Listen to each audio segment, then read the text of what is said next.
আৰু গাইজ মই আছোঁ বৰ্তমান গেটৰ সন্মুখত আৰু এইটো মোৰ পিছফালে হৈছে গেট আৰু ইয়াৰ পৰা আপুনি যদি ডাইৰেক্ট খোজকাঢ়ি এইফালে যায় তেনেহ'লে ডাইৰেক্ট ৰাম মন্দিৰত সোমাব নোৱাৰে মানে এই গেটৰ পৰা ৰাম মন্দিৰলৈ এইফালেদি প্ৰায় 3 কিলোমিটাৰ যাব লাগিব আৰু ডাইৰেক্ট ৰাম মন্দিৰত সোমোৱাতকৈ কিন্তু মই আপোনালোকক বস্তুটো দেখাই দিওঁ যদি তেনেকৈ যায় তেনেহ'লে নিশ্চয় ভাল হ'ব তেনেহ'লে বলক মই ৰাম মন্দিৰত সোমোৱা গোটেইবোৰ প্ৰচেছ আপোনালোকক একবাৰ দেখাই দিওঁ আদাৰৱাইজ কেতিয়াবা যদি আপোনালোকে ৰাম মন্দিৰ আহে তেনেহ'লে ডাইৰেক্ট ৰাম মন্দিৰ দৰ্শন কৰিব নাযাব প্ৰথমতে আহিব নয়া ঘাট এই ঘাটটো যে দেখিছে এইটো হৈছে নয়া ঘাট মানে ইয়াত আপোনালোকে প্ৰথমতে এবাৰ স্নান কৰি ল'ব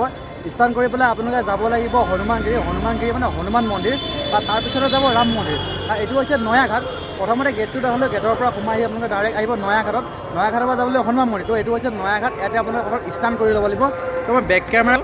তো এইটো চাওক এইটো হৈছে নয়া ঘাট ইয়াতে আছে সকলোবোৰে স্নান কৰে দুইফালে স্নান কৰিব পাৰি এইটো পাৰেও স্নান কৰিব পাৰি আৰু সিটো পাৰেও স্নান কৰিব পাৰি নয়া ঘাটত প্ৰথমতে স্নান কৰি ল'ব স্নান কৰাৰ পিছতে যাব লাগিব আপুনি হনুমানগিৰি এই নয়া ঘাটত যদি আপুনি এই নাৱত যদি ঘূৰোঁ বুলি ভাবে তেনেহ'লে ঘূৰিব পাৰে ইয়াত আছে টিকেট কাউণ্টাৰ এইটো হৈছে টিকেট কাউণ্টাৰ ইয়াত টিকেট কৰি পেলাই ইয়াত উঠি পেলাই এপাক সেই মানুহখিনিৰ দৰে এপাক ঘূৰি আহিব পাৰে বৰ্তমান আছোঁ নয়া ঘাটতে নয়া ঘাটৰ পৰা আমি যাম হনুমানগিৰি আপোনালোকক হনুমানগিৰি দেখাম তাৰপিছত ৰাম মন্দিৰ দেখাম তাৰপিছত আপোনালোকৰ ৰাম মন্দিৰলৈ লৈ যাম আৰু মই আছোঁ নয়া ঘাটত আচলতে এইবোৰ যিমানবোৰ নাও দেখিছে এইবোৰে আচলতে আপোনালোকক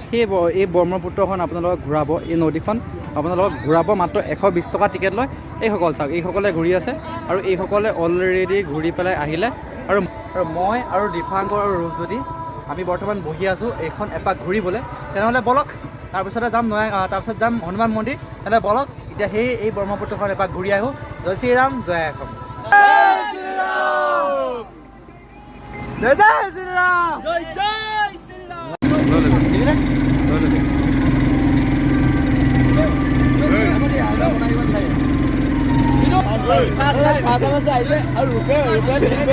ৰূপে টিকেট কাটি দিছে দেই আমাৰ অলপ হেৰি আৰু চেফটি মেন এনেকুৱা হেৰি চেফটি মেন জয় শ্ৰীৰাম ৰামচন্দ্ৰ কি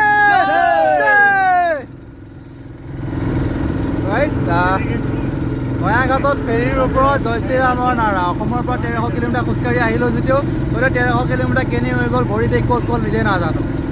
আৰু যদি কেতিয়াবা একবাৰ আহে তেনেহ'লে নয়া ঘাটত আহি পেলাই ফেৰী যাত্ৰা কৰি যাব মোবাইলটো বেছি হিলাব নোৱাৰোঁ কাৰণ কেমেৰা মোবাইলটো পৰি গ'লে 14,000 15,000 টকা মোৰ চোনা লাগিব তথাপিও নয়া ঘাটত আহিছোঁ যে ছেফটি মেইন সেইকাৰণে লাইফ জেকেট ফৰ ছেফটি ইয়াৰ পৰা যদি মই ফেৰীৰ পৰা যদি আপোনালোকক মই নয়া ঘাটৰ ভিউটো দেখাওঁ তেনেহ'লে চাওক এইবোৰ জাহাজে আপোনালোকক মাত্ৰ 120 টকাকৈ ল'ব 120 টকাত আপোনালোকক গোটেই নয়া ঘাট নদীখন গোটেইখন ঘূৰাব এবাৰ আহি পেলাই মজাটো লৈ চাব আৰু সকলোৰে মজা লোৱাটো ভাল লাইফত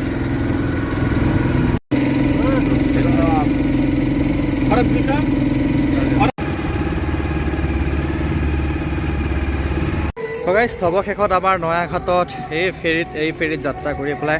সম্পূৰ্ণ হৈ গ'ল আৰু এতিয়া গৈ আছোঁ আমি হনুমানগিৰি তেনেহ'লে বলক যাওঁ হনুমানগিৰিলৈ মই এটা কথা কৈছিলোঁ যে প্ৰথমতে আপোনালোকে নয়া ঘাটত গা ধুই অহাৰ পিছত আপোনালোকে যাব লাগিব হনুমানগিৰিত মানে হনুমানগিৰিত হনুমান মন্দিৰ আছে আৰু আমি পুৱাই এতিয়া আহিছোঁ হনুমান মন্দিৰত মানে হনুমানগিৰিত হনুমান মন্দিৰ দৰ্শন কৰি তাৰপিছত যদি আপোনালোকে ৰাম মন্দিৰত ৰামৰ সেৱা লয় তেতিয়াহে আপোনালোকৰ বোলে যি মনৰ কামনা পূৰ হয় তো আমি গৈ আছোঁ হনুমানগিৰি এইফালে আছে হনুমান মন্দিৰ তেনেহ'লে হনুমান মন্দিৰ আছে মোবাইল এলাও আছে গতিকে হনুমান মন্দিৰৰ ভিতৰতো আপোনালোকক মই ধুনীয়াকৈ দেখাব পাৰিম তেনেহ'লে বলক হনুমান মন্দিৰলৈ জয় শ্ৰীৰাম বল পৱন পুত্ৰ হনুমান কি বল পৱন পুত্ৰ হনুমান কি হনুমান মন্দিৰত এলাও এতিয়া গৈ আছোঁ হনুমানৰ দৰ্শন ল'বলৈ তাৰপিছত যাম ভগৱান ৰামচন্দ্ৰৰ দৰ্শন ল'বলৈ আগতে ভক্তৰ তাৰপিছত গুৰুৰ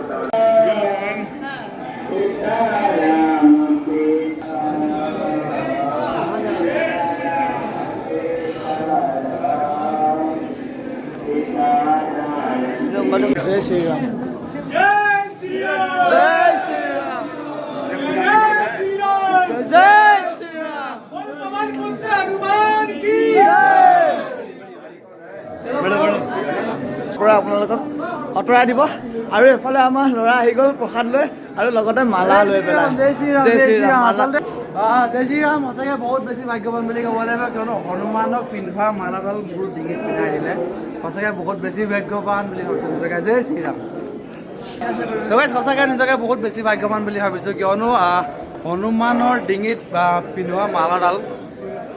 পূজাৰীজনে মোৰ ডিঙিত পিন্ধাই দিলে, আৰু সেই মালাডাল মই ঘৰলৈকে লৈ যাম। সঁচাকৈ বহুত বেছি ভাগ্যৱান যেন লাগিছে নিজকে।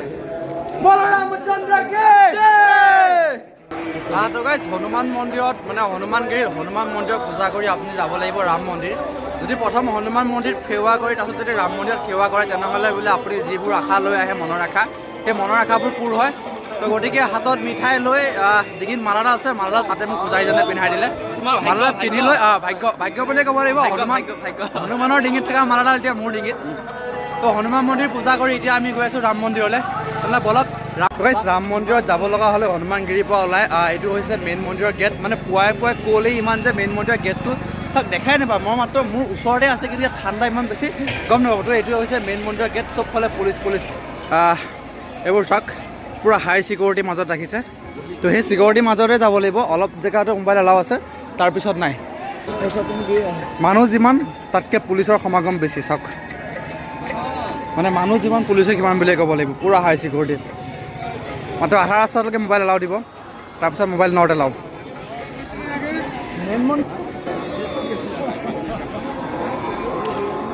চবফালে police police police police police army যি পাইছে চব কমাই দিছে।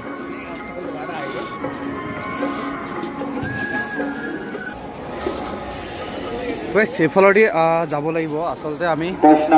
গেটৰ পৰা সোমাই আহিও প্ৰায় বহুত দূৰ ভিতৰলৈ সোমাই যাব লাগে, তাৰপিছতে ৰাম মন্দিৰ দৰ্শন কৰিব পাৰি। ইয়াতে আমি ৰাতিপুৱাই আহিছোঁ কাৰণে কুঁৱলী বেছি, আৰু এটা কথা ইয়াতে চবফালে পূৰা হাই ছিকিউৰিটিৰ মাজত ৰাখিছে, কোনো ধৰণৰ ইয়াত অসুবিধা হ'বই নোৱাৰে আপোনাৰ। চবফালে আপুনি যিমান মানুহ দেখিব সিমান পুলিচ দেখিব। গোটেই এৰিয়াটো বহুত ডাঙৰ এৰিয়া হয়, গোটেই এৰিয়াটোত আপুনি ছিকিউৰিটিৰ মাজতেই যাব লাগিব।